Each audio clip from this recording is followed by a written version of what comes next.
Welcome to Lockeroom Talk. I'm your host, Terrence Summers, with head coach Dustin Wilson. Great senior night in the Nest last week. Jock Johnson stole the show with 2 interceptions. Joe Woodard again, double-digit tackles with 13 tackles. And senior Derek Snorton with a strip touchdown to close things out for a big night for the seniors. Defense spot tackling was a key for us, me and Coach Holman pregame, as things get on, late here and heading into November. What do you see out of the defense there Friday night? That turnovers. That was beautiful. Yeah, I mean, when Coach Butchum's curl bar over, got some activity, then things are good. But just speak on Snorton, that when you're playing defense the right way and flying around with the ball, they get tired of it. And that last one, man, is just the epitome of that. And Snorton out there doing his thing as a senior, man. I don't know that you could end the game any better than that, but that's a defensive, a tackle for a loss, a strip. Somebody got him a forced fumble, and then Snorton gets the fumble recovery and the touchdown. I don't know that anybody even knew what was going on besides him and maybe Bush. But, a lot of tackles, and when you say spot tackling, it's more of when we tackle, we finish the correct way instead of falling forward and all that. So that was going throughout the night, and it was good to see them. It's been a long time since we've been out on the field.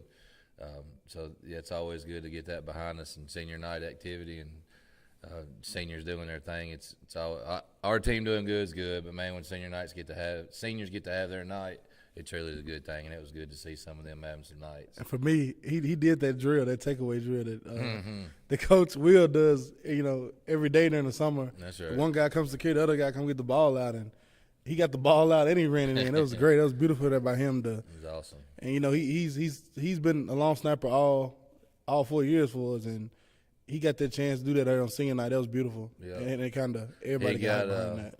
I don't think you call it a turnover in the books, but one home game earlier, fumble. Yep, he recovered and he it. got it. And then that moment too, unfortunately you don't ever see a long snapper till they do something wrong. But Yeah. he's been solid for us, so it's good for him to get some positive stat results instead of just long snapping. But he's never complained, does the right thing. But yeah, senior night good, spot tackling, defense play well. Obviously the question surrounding Crenshaw was pregame and dressed, and he was available, and we just told the boys Betts was our guy, and Crenshaw was available if we need him, and that just happened, and we had the package with CJ for some mixing up, and things just went right for all the 16 seniors, and you even say 17 counting Brooklyn as a water girl. It was a good night. Offensively, the Jackets were led by sophomore quarterback Parker Betts. Did a great job of controlling the huddle and keeping the offense on pace. I love this stat right here, and Coach Holman did too. 10 different ball carriers for the Jackets Friday night. Daniels led the way on the ground attack when his first action since week 3 with 8 carries for 80 yards, a touchdown. And KJ Chapman also had a big night on the ground with 2 very impressive touchdowns, jumping over the whole pile in one and running clean over a guy on the other. Jackets really showed off their depth and toughness versus a regional opponent and looked to recharge and had a little more bounce to them there. Yeah, we was doing the stats at the end. We always try to get them send in the media or whatever before we go, and I got to looking at them like usually got 3 or 4 dudes with carries, and the other night it was like I think one quarter specifically, it was 8 different people that touched the ball, but at the end of the game it ended up being 10. But that's pretty good stuff if you can go out there and do that with intent and just a game plan and executing it and being healthy and going on to the next week. And it was nice to when Cobbins got in there. Cobbins actually had one pass attempt and one completion. That's right, one. Yeah, 100% for his career. Yeah, and that was crazy because I think Parker completed 3 passes, and he completed 1, and it was like that's nice. It's just and like you said, speaking on Crenshaw, it was good to see him out there doing it. But if you didn't need him, you didn't need him, and it was nice to not actually need him. Well, yeah, I mean the best thing was him not tell by his body language. He knows what's up. I asked him. If he trusts me at halftime, just going on through it. Obviously, man says yes, sir, but just health's important right now. So you can't guess with that. You try not to guess with that. We could have him. He was ready. He displayed he was ready all week. But it's just going into another week. But yeah, being able to use all those guys and pass the ball and have fun and use your speed, it was enjoyable to watch for sure. And then Monday night, the Springfield Junior Varsity Jackets went to Portland Yep. and suffered their first loss of the season, 20-16 in Portland. Great learning experience there for them. That's the last one of the season for them. Yeah, last one. And with. Yep. and that's the last one they dropped there, and we've been talking about learning and winning. Now they finally get the taste of learning and through a loss. Yeah, like I told you, Mingo, I don't know what it is, but we might be learning about bus rides. It kind of feels like Mondays are crazy. Hurry up and eat, hurry up and practice, hurry up and do everything, and then hurry up and play. Yeah. So it might have a little bit to do with it, but we was going through the motions in the first half and learned that we can't play 2 quarters of a football game and think that you're going to win. So, yeah, we learned some more. And as I told them Tuesday, here's your biggest learning is a transition now to being a sophomore and accountability and having to depend on you in the weight room and all that stuff that never ended. But it's a little bit different feeling to it right now as freshman year's over for the freshmen. Yeah. Sophomores. We'll take a break here and get to talking about the Northwest Vikings.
Welcome back to Locker Room Talk. Heading on to the final week of the 2022 regular season, the Jackets head to Clarksville to play Region 7-5A opponent Northwest Vikings. The Northwest Vikings are 3-6, spread offense with 4 receivers, but also want to run the ball.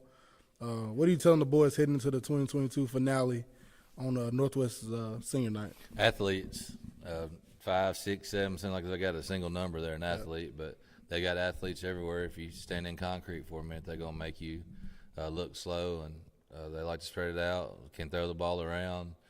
Up front, we have their fronts down. At this point in the season, if you ain't seen the front, man, they're running something very unique. But so we're just going back and forth on what we know, and they got a lot of athletes like throw the ball around. You got 2 tailbacks that seem to share the ball, if you will, different styles. One bigger, one a little bit more finesse, if you will, running and speed and stuff. But just scouting them and got a lot of film throughout the year because of the common opponents and region opponents. So just don't take them for granted. Those kids are hungry just like we are. It's a chance to play football. So week 11, go up there, and it's their senior night, so it'll be around them and try to keep us in a routine and get ready for the playoffs. Besides a win on Friday night, obviously, what are you looking for to see from your team? Just probably going out and executing a game plan as a group, because if you look back on it, it's been a month to 5 weeks and that we've had it. So getting everybody together, making sure we keep in our routine, going out and executing. And you always say, well, what about the score? Well, that just happens. If you execute right, if you tackle correctly, if you do your drills right in the game, you do it. So just playing together as a group, distributing the ball, gang tackling, like you said, that spot tackling is a good terminology, and just keeping things together and putting a challenge in front of them. Hey, don't be looking forward. Yeah, for sure. So it's lessons to be learned in every football game, every opportunity. So just putting a game plan in front of them and looking for them to execute it. I say, even as exciting I am for the playoffs, this is a region opponent, and you got to close it. You got to finish this season. Last game in the region, not knowing what next year brings. I thought this is the last time all these teams will be together. This region here, I know the way things are panning out, we'll probably be second in the region. Yeah, I agree. Yeah. And I think it's nice that we came in this region 1 and 2 back-to-back years, and shown that we can play 5A football again. And I think everybody around sees that now. And like you said, not speaking ahead, but everybody around is excited for the playoffs and ready to see the Jackets go up here Friday night and finish them off. As they should be. I mean, that's what it's about. I mean, it's what you look forward to. As we always speak about, getting the playoffs. So now they'll be here in a week. Saturday morning we'll meet with the boys as we do every year and put the brackets up in front of them, see what's up, just to do it as a group, look at all the teams that are locally, and just that's what you play for. Yep. You play for the postseason, so it's close, but making sure that Northwest is first in the crosshairs here as we move forward and keeping the vision on them. But, playoff football, the weather changing. We live in the South, so that's what everybody's looking forward to. Here go your question for tonight, Coach. Good luck with this one. All right. Top 3 coaching memories at Boyd Smith Field, strictly. So that would make you 2012 to 2016. Well, I don't know. I ain't gonna put them in order. Yeah, I'll just tell you what comes out.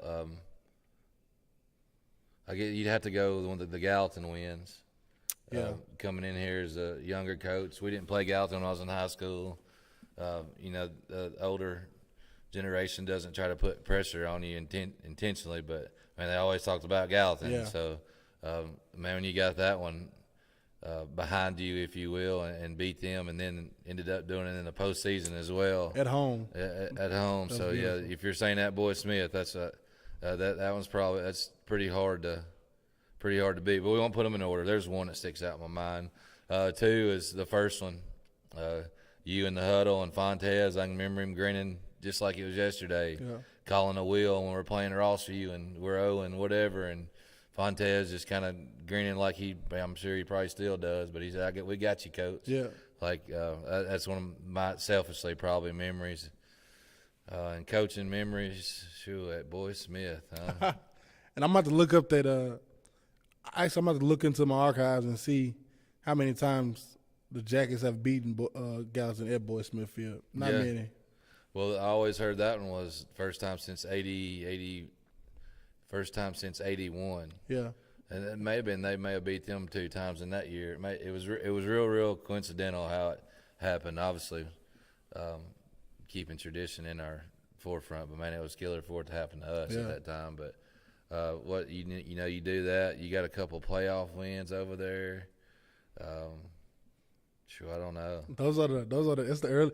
Now that we look 10 years down, we're here 10 years down the road. So what that else seems was like a early stage. So that of, was 14, situation. 15, 16, huh? Yeah. So 16 we'd have played Pearl over. The last game was Pearl. Last high school football game at Boy Smith was, I think, was Springfield and Pearl. We didn't win, so that ain't one of my best memories. But just trying to come up through some. You might have to go back to Henry County. Going for 2 and all that. Just the game, the setting, the favorite coaching moment, learning. I think that may have been one Rudy Kalis. He's about to speak to next week. He may have flown the helicopter in, landed in the bottom. My aunt that's gone now, met him down there in the hole with some chili, like just learning how this is what it used to be like every week. But I'd say them beating Gallatin, that first one with y'all, and that Henry County game. We'll just have to go with them right now since you put me on the spot. I remember Henry County game so vivid because my daddy called me. Literally, I couldn't understand nothing he was saying because he was screaming so loud that we won the game. I said, "You sure?" And then it got the dead silent.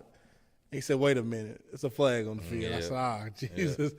But he always talks about that one himself and how I remember last season. He's like, "Well, we beat him before." I'm like, "The flag was thrown." Then he's you can say that, but we beat him before Smithfield that night. But it was a good great one. memories, great memories. And that would be it. The Hayes and the Barn and the Jackets hit the road to Clarksville to wrap up the 2022 regular season at Northwest Friday night against the 3-6 Northwest Vikings. We encourage everybody to get out and let's get ready to roll and finish this regular season out nice and prepare for a good playoff run. From head coach Dustin Wilson, I'm Terrence Summers. It's been Locker Room Talk.